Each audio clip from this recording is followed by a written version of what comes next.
કાકા બાબા બધાને રામ રામ. હું આવી ગયો છું તમારી વિશે મુકેશ પરમાર ખબર લઈને. જેવી રીતે વાત કરી આ ઝાપવાની જે થિયેટર સિનેમામાં એક નવી કળ દેખી મળી કે આપણા જે બાબાદેવ નામથી અને કે આની જે આપણી જે પરંપરા છે રીતિ રિવાજની તે એક મૂવી અને કે ફિલ્મ બને નાખી અને તે આ ટોકીસમાં લોકો ભાળવા આવી રહ્યા છે. તમારી હાથે જે ડાયરેક્ટર છે તેઓના જે કલાકાર છે કડકનાથ મૂવી કરી નામ છે. આ ઝાપવામાં પહેલી વાર દેખવા મળે કે આપણા આના ઝાપવા આસપાસના જે ઇલાકા છે ગાંવો છે આદિવાસી ઇલાકા એક પહેલી વાર એવી રીતની મૂવી દેખવા મળી. તમારા મનમાં એ વિચાર કેવી રીતનો આવ્યો? અમે નાનપણથી જ અમે બી અહીંના જ છીએ અને અમે અહીંયા જ મોટા થયા છે. તો બસ નાનપણથી એવું હતું કે આપણી વસ્તુઓ રીતિ રિવાજો ફિલ્મના માધ્યમ કે બીજા કોઈ બી માધ્યમ, ત્યાં ફિલ્મનું માધ્યમ તો પાછળથી અમને મળ્યું, પણ કોઈ બી રીતે કહ્યું કે દુનિયાના બધા લોકોને ખબર પડે કે અહીં જગ્યાના આ રહેવાવાળા લોકો આવી રીતે રહે છે, એમના આવા રીતિ રિવાજ છે. બસ એ જ મકસદ હતો. અને બીજું એવું હતું કે આ ફિલ્મની અંદર કામ કરવાવાળા લોકો પણ આપણા મોટા ભાગે હોય, જેથી કેવું કે અહીંયા પણ એ ટાઈપનું ટુરિઝમ કે ફિલ્મો બનવાની ચાલુ થાય તો અહીંયા એક અલગ પ્રકારનો રોજગાર વધી શકે. આ ફિલ્મ બનાવવાની પાછળનો ઉદ્દેશ્ય અને હેતુ અમારો મેઇન તો આ જ હતો. એમાં એક બાબાદેવ હમોયનો છે, એમાં તમે બી રોલ લીધો. એ કેવી મનમાં આવી? એ અમે ભાળી, અમે નાના હતા ત્યારથી ભાળી ને અમને એવું લાગ્યું કે જેમ બધી જગ્યાની અલગ અલગ બધા પોતપોતાના દેવને માન્યતાઓ છે એ રીતે આ આપણી બાજુના દેવને ન્યૂ છે, એટલે આને ફિલ્મમાં અમારે જોઈએ તાકી આગળ આવતા લોકોને ભૂલાઈ નહીં જાય કે હા આપણા આવી રીતના એક દેવ હતા વસ્તુ રે, કેમ કે ફિલ્મો વર્ષો વર્ષ જીવતી હોય છે.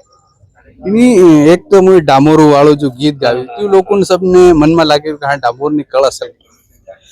ડામરનું ગીત એવું છે કે એવું નહીં કે ખાલી ડામર માટે, પણ અમારું જે ફિલ્મનું જે મેઇન પાત્ર છે કે જે ફેમિલીને લઈને સ્ટોરી અમે બનાવી છે, અભયસિંહ ડામોર, શારદા ડામોર અને નીરવ ડામોર, જે આર્ય નીરવ ડામોર ભાઈ. સો એ ડામોરને એ સપોર્ટ કરવા માટેનું એક ગીત હતું અને અમારે એવું પ્રયત્ન એવો હતો કે આપણા જ લોકગીતો કે આપણા જ વાજિંત્રો કે ત્યાંના જ લોકો દ્વારાનું સંગીત બી આ ફિલ્મનું અમે પૂરેપૂરું ત્યાંથી જ બનાવવા માંગતા હતા, એટલે લેવામાં આવ્યું. મારું નામ છે વિહંગ રાઠોડ અને આ ફિલ્મનો પ્રોડ્યુસર અને એડિટર છું. બીજી વાત કે તમે હર જगह मूवी हिंदी मूवी देखी हुई हर जगह थिएटर ની બહાર, લેकिन ઝાબવા અને આસપાસના જે ઇલાકામાં જે મૂવી કડકનાથ ને દેખીને આવી રહ્યા લોકોની શું વાતો મળવા શું વાતો સાંભળવા મળે?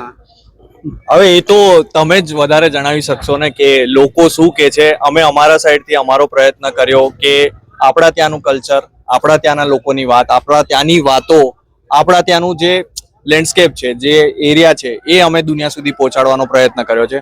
બાકી હવે લોકોને અમારું જે કેવું છે કે એમને વધાવી લે અને બહુ સારો એવો પ્યાર આપે અમને, કે જેના કરતાં વધારેમાં વધારે અમે આપણી સંસ્કૃતિને, આપણા લોકોને, આપણી વાર્તાઓને દુનિયા સામે, વર્લ્ડ સામે પ્રેઝન્ટ કરી શકીએ.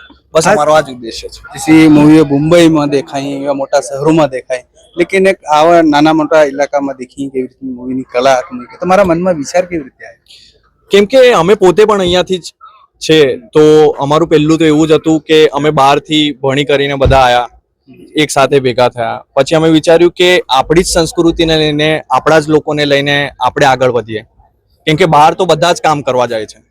ઇવન આપણા દાહોદથી કે ઝાપવાથી પણ લોકો બહાર ગામ કામ કરવા જતા હોય છે, મજૂરી કરવા જાય છે, ખેતી કરતા હોય છે, ઘર બહાર છોડીને એ લોકો બહાર જતા રહે છે. તો અમારે એ વસ્તુ કરવી જ નહોતી. અમારો મેઇન ગોલ, મેઇન ઉદ્દેશ્ય એ છે કે અહીંયાની જે ઝોન છે, એરિયા છે, લેન્ડસ્કેપ છે, આપણી સંસ્કૃતિ છે એ વધુમાં વધુ અમે લોકો સુધી પહોંચાડે, જેના કારણે આપણા લોકોને મતલબ દુનિયા અહીંયા આવી જોઈએ, આપણે દુનિયા પાસે નથી જવું. અમારો મેઇન મોટિવ એ છે, અમારો ગોલ એ છે. તો લોકો આપણા સુધી પહોંચે, જેનાથી આપણા લોકોને જ રોજગાર મળે, આપણા લોકો જ આગળ વધે, આપણાને બીજાની કેમ જરૂરત છે? આ આપણી ગુજરાતી ભાષામાં કેમ વિચારમાં આવ્યો? પહેલા તો આપણે પોતે જ એ છે, તો પોતાની લેંગ્વેજને, પોતાની જ એક ડાયલેક્ટને એને જ પ્રેઝન્ટ કરવી એ આપણું જ કામ છે. જો અમે હિન્દીમાં બનાવ્યું હોત તો આ જે ઓથેન્ટિસિટી આજે ફિલ્મની અંદર કે જે આપણું કલ્ચર દેખાય છે એ કદાચ કોઈકે બીજી રીતથી લઈ લીધું હોત. આપણી સંસ્કૃતિને પ્રેઝન્ટ કરવાની જગ્યાએ કદાચ કોઈ બીજી સંસ્કૃતિને લોકોએ ઇમેજિન કરીને એને વધાવી લીધું હોત, તો અમારે એ નહોતું કરવું. એની મૂવી બનાવવાનો કેટલો બધો ટાઈમ થયો, કેટલા બધા જણ થાય? શૂટનો ટાઈમ જો અમારો હતો ને એ 51 દિવસનો હતો. બાકી ઓવરઓલ અમારી ટીમની મહેનત જે છે એ 3.5 વર્ષની હતી.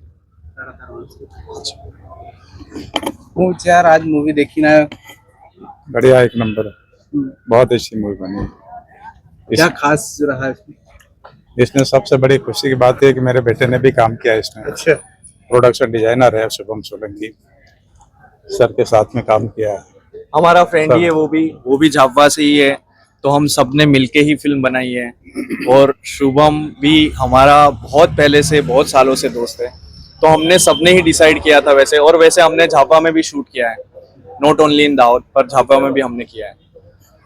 તો એવી રીતની કળ દેખી મળે કે ઝાબવાના જે થિયેટર આદિવાસીની સંસ્કૃતિ અને પરંપરાને જીવિત રાખવા હારું તાકી આની બોલી, આની ભાષા, આની સંસ્કૃતિ અને પરંપરા કેવી રીતે આ દેશ દુનિયામાં તેની ઓળખાણ થઈ શકે તેની હારું એવી રીતની એ પહેલી વાર દેખવી મળી કે ઝાબવાના થિયેટરોમાં કે ઝાબવાના જે સિનેમાઘરોમાં પહેલી વાર એવી રીતની મૂવી દેખવી મળી તાકી આપણી આદિવાસી સંસ્કૃતિની दुनिया जानी सके एंड एवी रीते कई अलग अलग से लेकिन हिंदी मूवीओ भी देखियो लेकिन एक आहना जो सोरा आहना कलाकार से आ रीते सीखी અને એવી રીતને એક નવી કળ દેખવી મળે તે આદિવાસી સંસ્કૃતિ બસાવવાના આદિવાસી ના ઓળખાણી અને એની હારું નવી રીતની કળીઓ દેખવી મળે અને છાપવાના લગાતાર લોકો થિયેટરોમાં જે છે વી4 સિનેમા છે છાપવાની વિવિધ સિનેમા છે હોલ સિટીમાં લોકો देखવા આવી रहती હું કેરા કે અસલની રીતની મૂવી છે અમારી સંસ્કૃતિ બાબા દેવની બારામાં હર ચીજ भी ઓની ઉલ્લેખ भी કર્યો અને તેની વાતનો દેખાણ भी એવી રીતને હું મુકેશ પરમાર તમારી સાથે ફેર એવી રીતની ખબર અને જાણકારી લઈને આવતો રહી કાકા બાબા રામ રામ।